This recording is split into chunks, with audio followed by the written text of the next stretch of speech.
Welcome to Interfaithing, a podcast for and about Jewish and Christian interfaith families, where we explore the question, why families can embrace two faiths under one roof.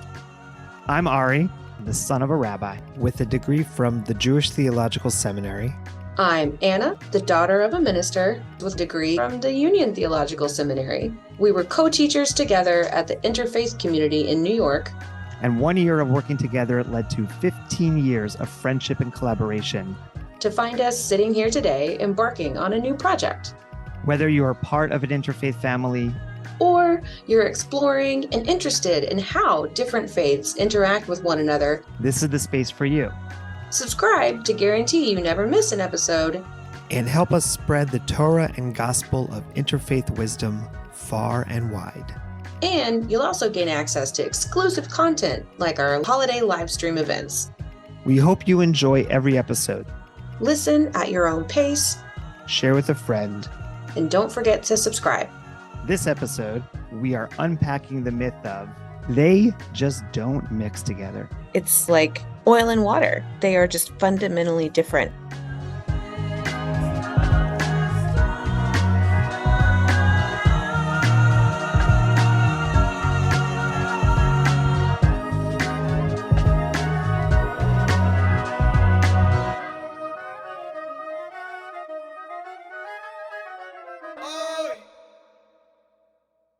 And welcome to the very first episode of Interfaithing, a podcast where we discover what it looks like and why we should embrace two faiths under one roof. I'm Ari Sachs, and I'm so happy to be joined by an amazing friend and fellow teacher, collaborator. We knew each other as co-teachers for 1 year and has led to 15 years of collaboration and friendship. Anna Deweese. Yeah, such a honor and a pleasure to be with you, Ari, and very excited to be on this journey on this podcast. Really looking forward to diving in for this first episode. Yeah, so we're just going to get ourselves started. The idea with this first episode is to focus primarily on one of what we would call a myth about how interfaith relationships look like for couples. Now, we are talking primarily because of our own experience about Jewish and Christian couples. That being said, that there are many different kinds of interfaith couples out there, and we do hope to delve into that when we can get the right people around the table. But we're going to start with our own experience of working with Jewish and Christian couples and try to unpack some of the myths. Exactly. So to let the audience understand what we mean by unpacking these myths is that it's not that Ari or I ourselves believe these myths or have a stake in them. It is, in fact, our experiences working with interfaith families, interfaith couples, that we are offering some sort of response to those who from the outside would be projecting this idea that they just don't mix. Right. You can't make Judaism and Christianity work. It's just, you got the Jesus thing, you got the Jewish thing, you got the Christmas tree thing, you got the menorah thing. So, and any initial thoughts? Yes. Well, in some of the conversations that you all, as our audience, will be hearing from other folks that we have interviewed and asked to be in conversation with one another, it's this question of it's oil and water. They don't mix. They are just fundamentally different. And so how is it even possible that two individuals, and then in a broader context, a family that they create, can find a way to truly respect and honor one another's traditions without always being in conflict? Because these two things don't mix. They just are so different that you come to a crossroads inevitably. And so because it seems so difficult to reconcile those differences, then why would we even imagine that in this context that interfaith families can make it work? Because they just don't mix.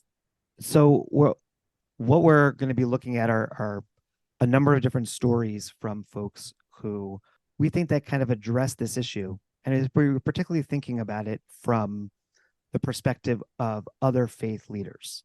As an example, as a rabbi, I know that there are certain questions that fellow colleagues have offered, and thinking, Anna, your role as a teacher in spiritual institutions, and also thinking about, your father as a minister, that there are certain kinds of questions around a little bit deeper into the theology, into the mechanics of how spiritual traditions work, that I think are really important for considering how clergy and other teachers and leaders really give the kind of space for people to be able to discover if the religions can work.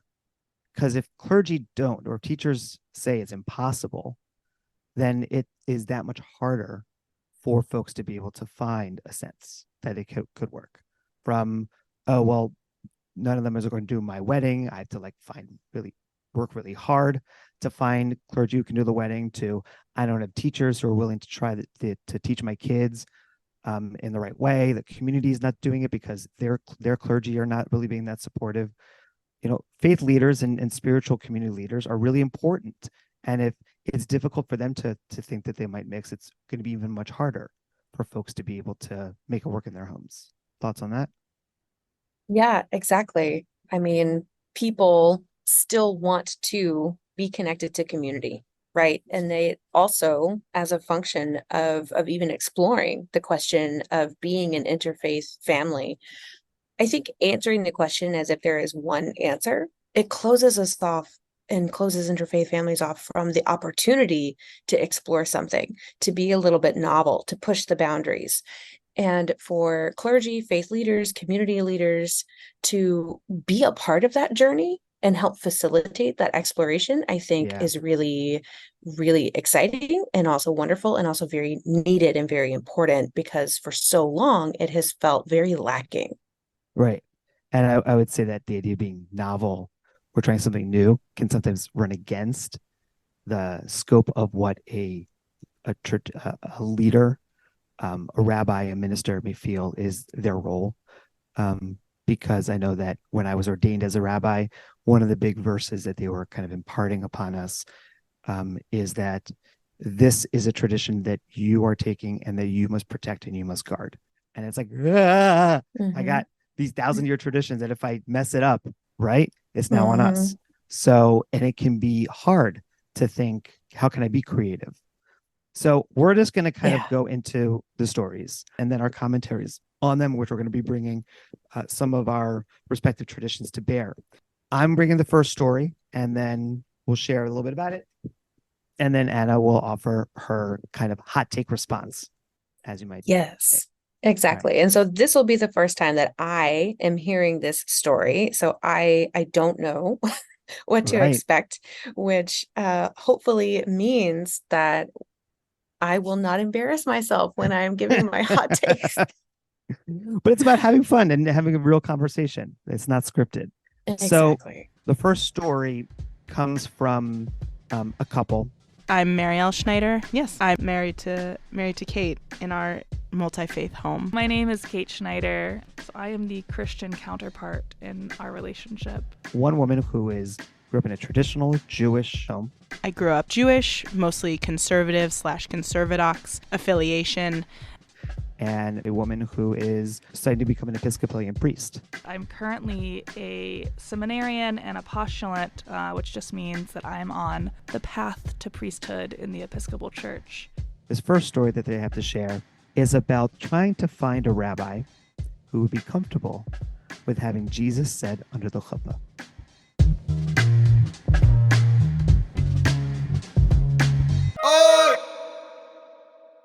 I mean, we had a situation where we shopped rabbis because we were not particularly attached to any synagogue at the time when we were getting married, but we were particularly attached to a Christian clergy member, a reverend, who we knew we really wanted to marry us, but we wanted to also have the Jewish representation. So I probably got on Zooms with upwards of 12 different rabbis or cantors. It was, and 30 plus emails before that. Yeah, it honestly what became the crux. I the first maybe 3 or 4 Zoom meetings, I'd be on there for 30 minutes, going through all my questions. But it kind of got to the point where I was like, let me just get to the big one. Would you say the word Jesus? Or not even like, would you, the rabbi, or you, the cantor, say Jesus, but would you stand under the chuppah while the priest next to you evokes Christ's name, right? Yeah. And that became question number 1 because... And it ends some Zooms pretty quickly. Because it ended Zooms quickly. And you know what, honestly, like, that's totally fine. Or it ended email chains quickly. And that's also totally fine. And the other thing, too, is that we had different representations that we wanted. Found ourselves particularly connected to women clergy and, just people who maybe were familiar with us. So luckily, we actually ended up with 2 clergy who knew us previously and had actually worked together previously, which was really great because there was good synergy there. But yeah, we were not as lucky, I would say, like finding a fit through just all the resources that are out there, which are wonderful. We just had a hard time because though ultimately our wedding ceremony did not directly evoke Jesus or Christ, there was other language that we used that Kate and I decided together. But it was important to us that the ability or the presence or the well, I think to stand behind a liturgy that would say Christ or Jesus is to stand behind us as a couple, and it's just kind of the way that like the prayers and the liturgy shook out. And I think also there was like a certain level of really thinking about how is the congregation gonna hear this, the congregation like being our family and friends. And so we did a lot of work around like, I don't know, I'm thinking of like positive dog whistling, like sure, what words can I use so that my Christian parents feel like they are like on board with what they're praying, and also within the same words can Marielle's parents be like, yeah, this is a good prayer. And so it was tricky, but it's also like not that we were trying to create a third way by any means, and I never want to do that. I don't think that that's our family's style. And it definitely is other interfaith or other multi-faith families' styles, right? To do this like blended third way. And I think that that's like fine, but it's not ours, right? That we have always been really clear about we are honoring and holding 2 distinct faiths within our relationship, within our home and within our family, and that they sit side by side and sometimes like intertwine like a friendship bracelet, but that they're never the same thing, or they're never becoming one thing in a way that loses its own original roots. Friendship bracelet as a metaphor for interfaith. I love that.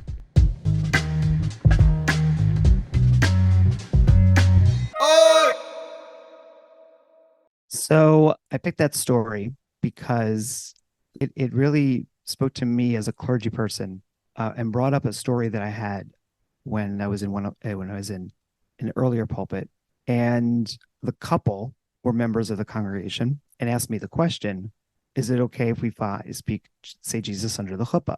And I, in trying to affirm the point that was made by Kate, who is the Episcopalian partner in this pair, is that to allow Jesus to be set under the chuppah is a way to stand behind the couple. And so I helped them try to find a rabbi who would be able to be willing to have Jesus set under their chuppah. And I also had parents who are members of the congregation.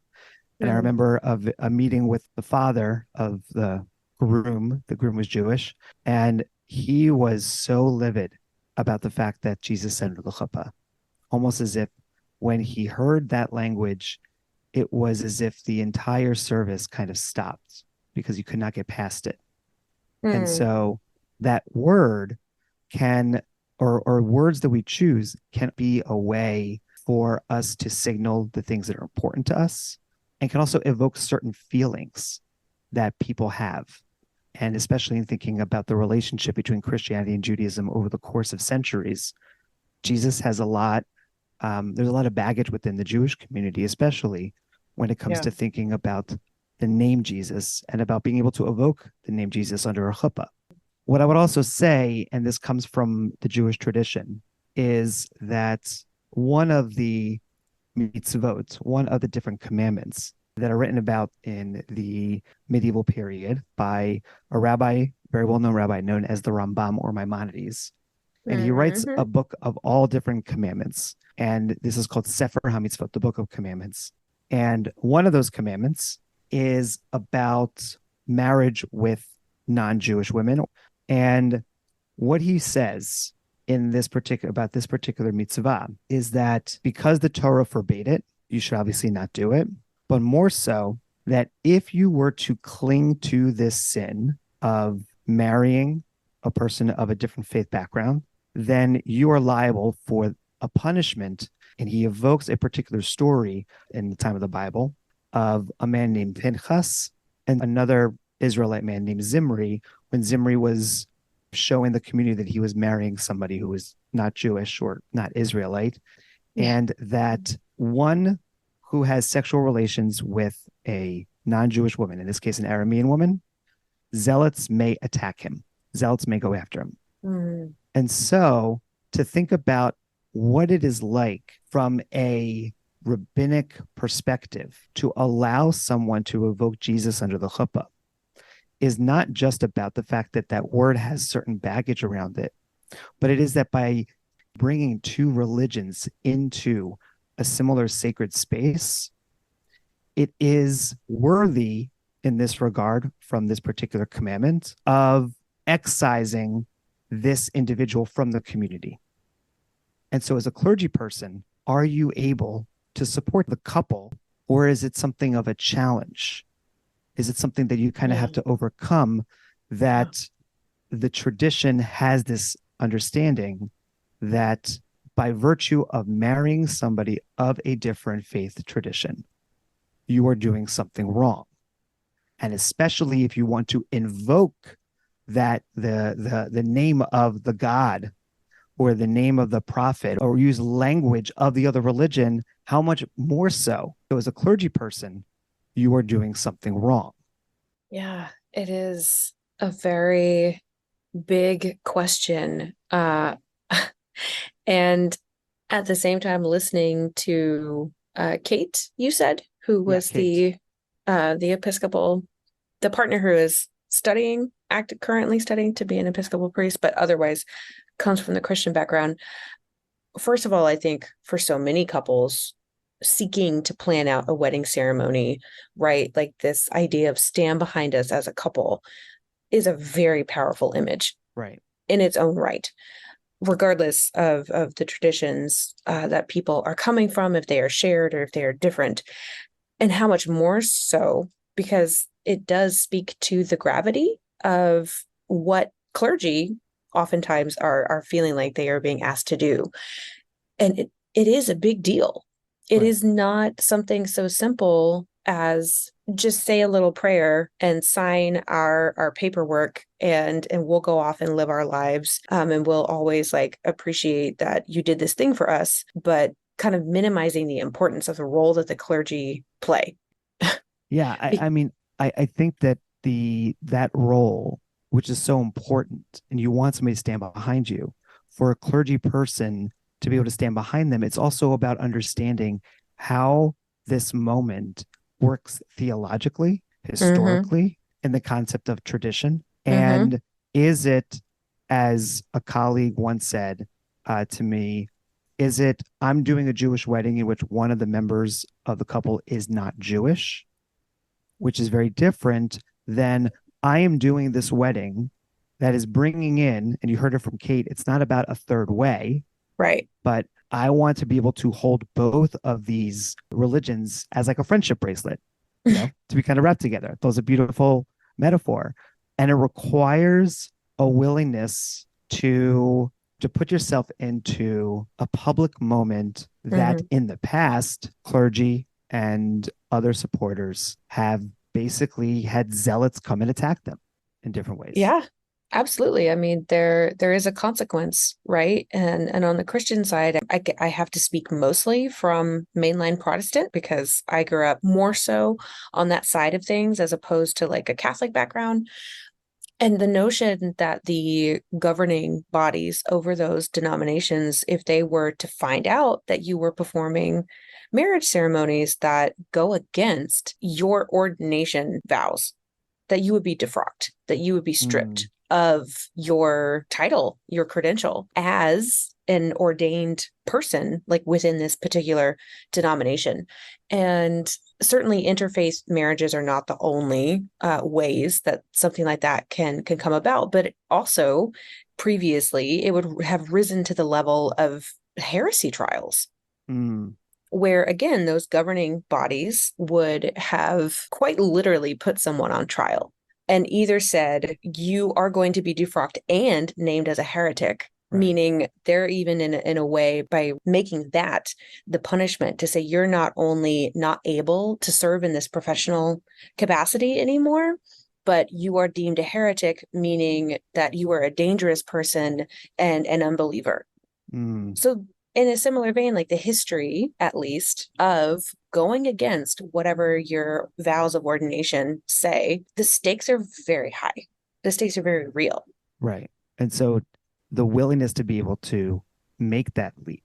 Yes. To potentially be defrocked or to be able to take that leap in which others might consider you to be heretical, I think requires a clear conscience about the value of what it is that you're doing.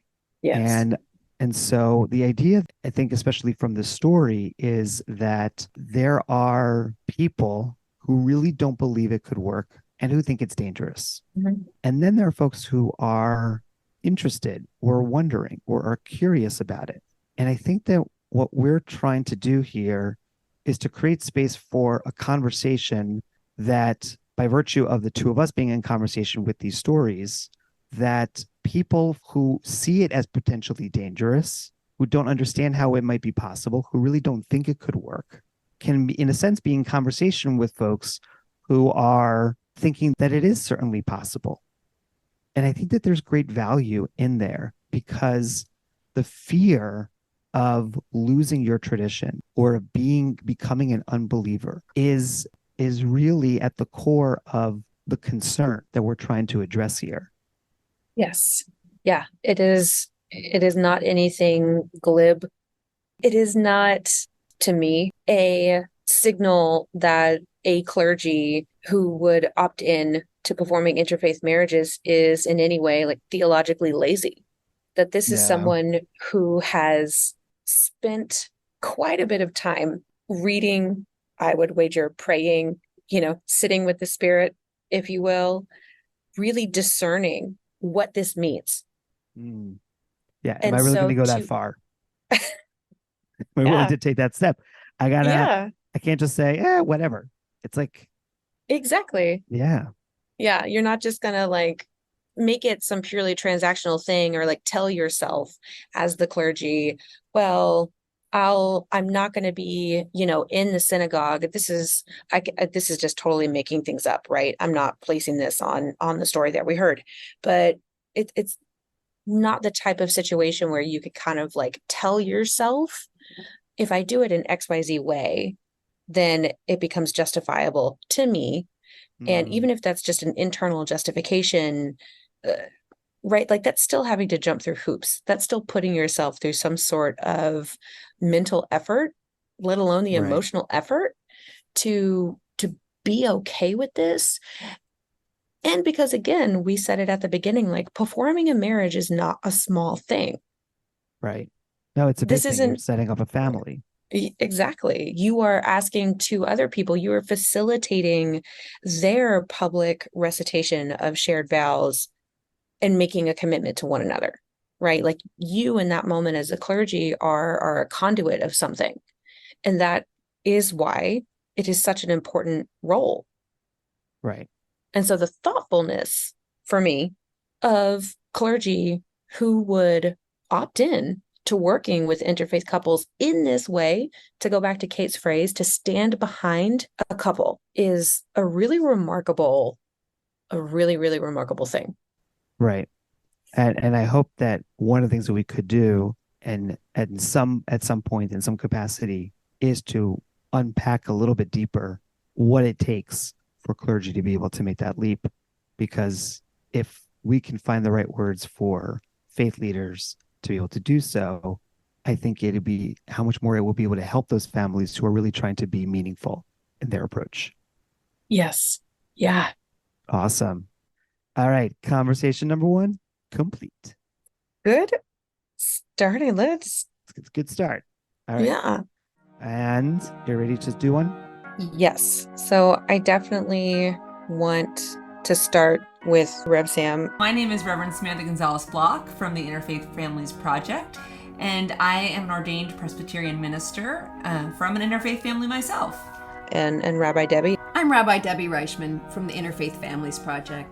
I became a rabbi to serve interfaith families and communities specifically. Because they are clergy voices. Curiosity, I carried through to my church confirmation, to my Jewish bat mitzvah, to studying religion in college, and then eventually into the ministry. It occurred to me that there was a space that I could serve, because I really cared deeply, to be a rabbi for these families and say, don't change who you are.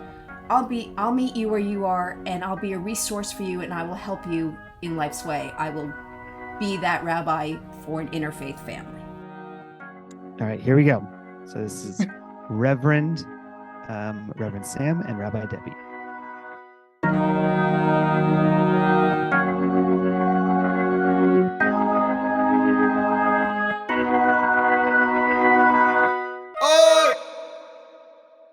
I love that I get to work with a reverend who had a bat mitzvah. Truly unique. I like that I get to work with a rabbi who used to be a lawyer. Yeah, that's not so weird. Between the two of us, we've worked in interfaith spaces for a long time. And, one of the things that we have heard from time to time is, these religions cannot mix. All of these religions of the world, it's really hard for them to dialogue together. It's hard for them to even get along. And that thinking is, of course, interesting to us, because we found that many religions have similar themes running through them, often about love or justice or community or humility, helping your neighbor. Not only that, the differences between religions are what makes them so interesting and beautiful. I can't tell you the amount of people who say that it's that their own spirituality and spiritual practice or religious identity have really been enriched by learning about another's religion, or even more, being welcomed into an unfamiliar tradition or space. Yeah, that idea of welcoming someone in is just so important, and that the differences and similarities, it's what you lift up when we're doing interfaith work, or even in your own family. If a family shies away from what's different because it's too challenging, then they just sort of remain at that surface level. They can't go deep. And if they get stuck on what's different, well, then they miss the chance to see the values that they share and the chance to learn and grow side by side. Yeah, I couldn't agree more. Hey, do you remember when we did that joint Easter sermon at IFFP? That was so fun.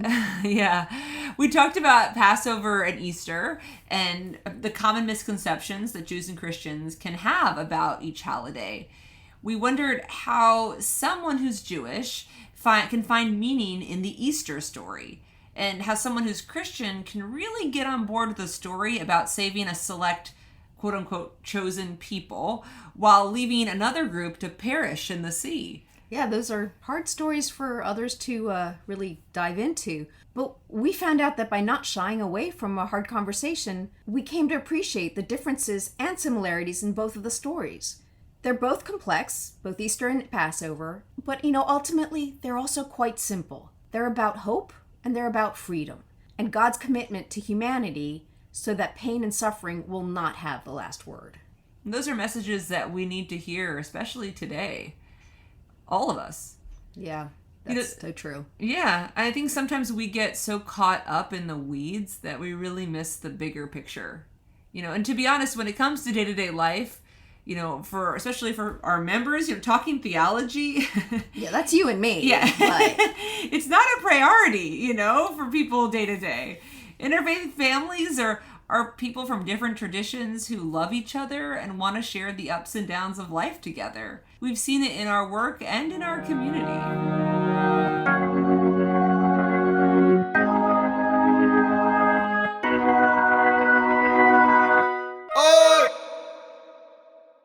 So hearing Reverend Samantha and Rabbi Debbie speak together, it is striking to me to hear what it sounds like when two people who have worked together, spent time together, come to understand one another.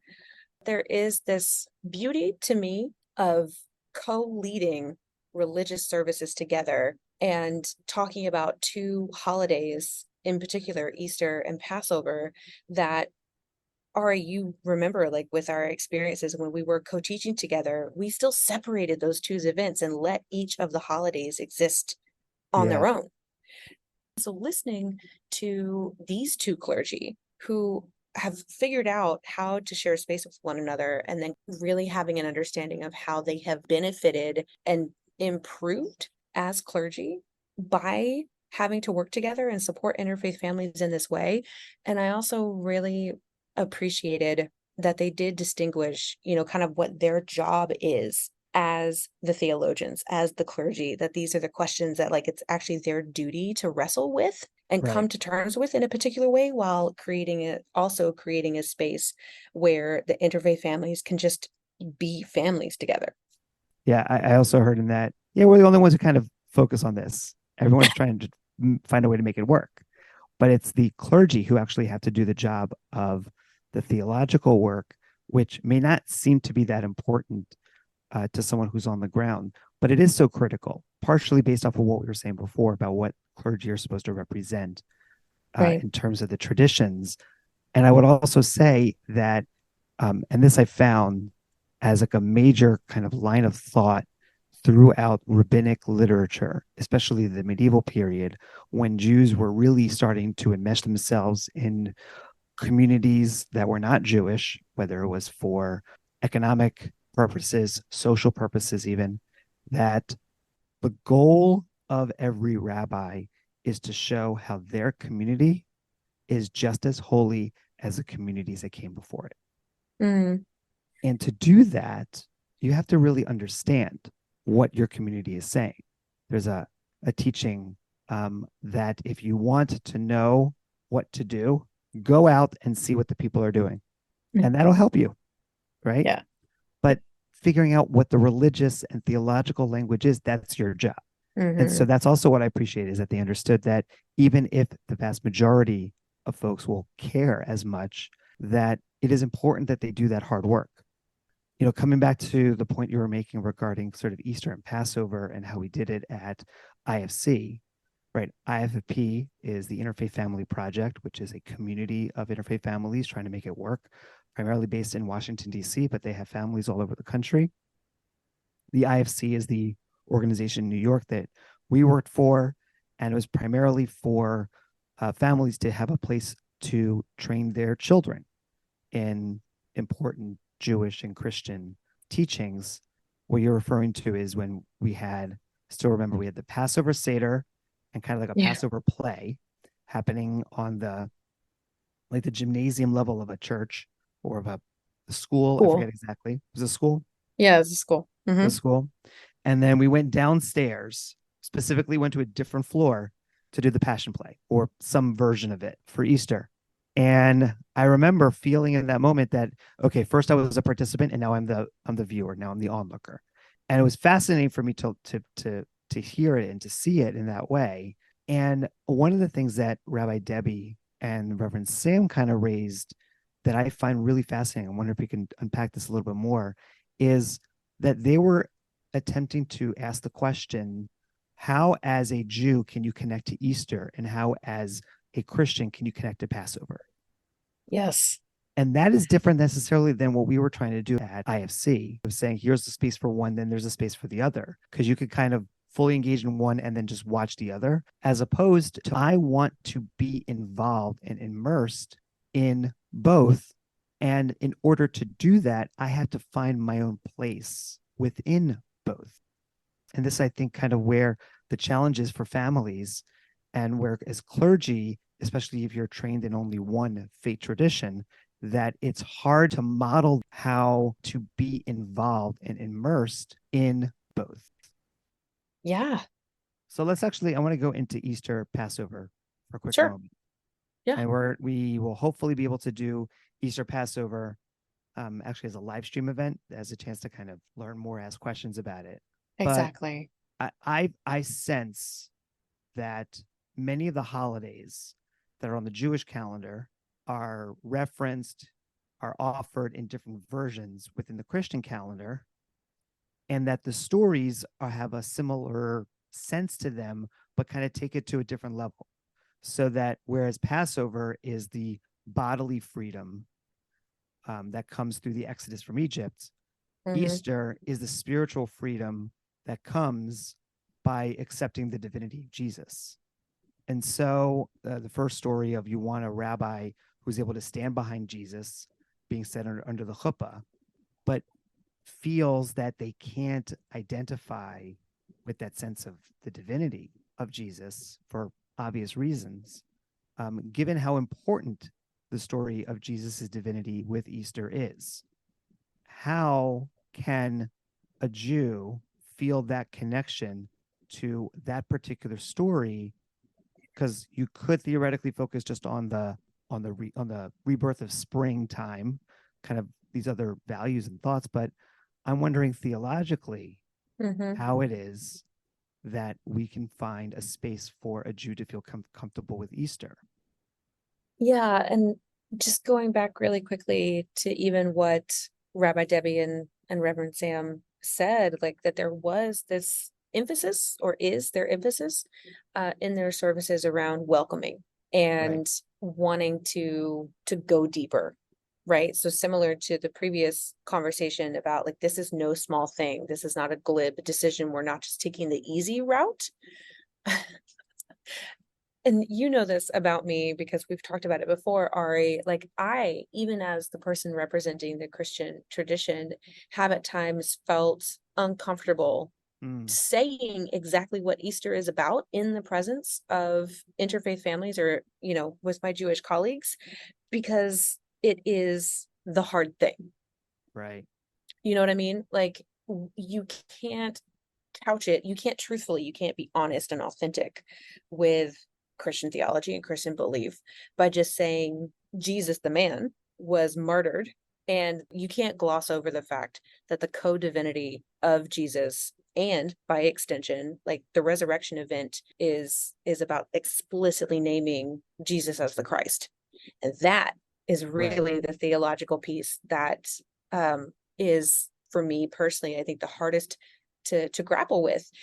And at some point, I had to come to the place of being okay with always wrestling with the question that I'm not interested at this time anymore with a reconciliation, that the discomfort, if you will, is always going to be there. And I hope you'll forgive me if I hearken back to the story from the Hebrew scriptures when Jacob wrestles with God. And, you know, he comes out with a new name, and he also comes out with a limp and a scar. Oh, interesting. Right? So like when you wrestle with God, when you go deep, as Sam and Debbie said, when you really push yourself to take on these questions, like you're going to be impacted by it. You're going to walk away changed. Right. One of the other myths that we're going to be unpacking is, well, you obviously don't care much about your religion if you're just trying to do both, because you know, you're kind of just doing whatever. It doesn't really matter. You don't really make a choice. And the fact is that if you really want to be able to kind of raise your kids with multiple religions, it actually requires a good amount of work. And that, I think, is what is so beautiful about all this, is that when you're talking with a partner or in a community in which these stories are being raised, that there are so many opportunities to ask questions or to be asked questions that you may never have thought about before. Or you may have necessarily like, oh yeah, this is the story of Jesus' resurrection. Great. But then to understand, like, does that exactly mean? And it allows, I think, for a deeper understanding that is couched more in the humility of not knowing and to be okay with not knowing. Humility is one of the most important virtues that all religions have. And being able to try to be in dialogue and in action with multiple religions Yes. is, I think, humility in action. Yes. Oh, I totally agree. Yes. Penitence, the making oneself humble before this great thing, why it is that people kneel when they pray, that we bow our heads, that we avert our eyes, like we are. And then here you go with Jacob, like literally wrestling with God. Like that was audacious. Oh, yeah. you know, He was like, but- oh, yeah, I'm just going to wrestle with this dude and see what happens afterwards. It's like, oh, yeah, this is Ah. God. Ah. Ah.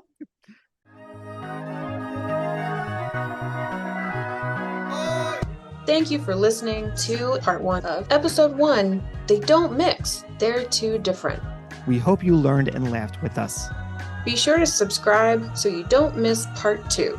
We want to thank our supporters and contributors, our families, and all of our featured storytellers. We also want to give a special shout out to our composer and music producer, Pablo Lengang. Subscribe, share, leave a review, and send us a message. We would love to hear your feedback and to learn more of your stories. Find us on any of your podcast platforms to subscribe, and you can also find us on interfaithingpod.com. Like and follow us on Facebook and Instagram. And if you really like what you hear, please consider supporting us financially at patreon.com/interfaithing. So until we meet again, take care Stay curious, and keep keep interfaithing.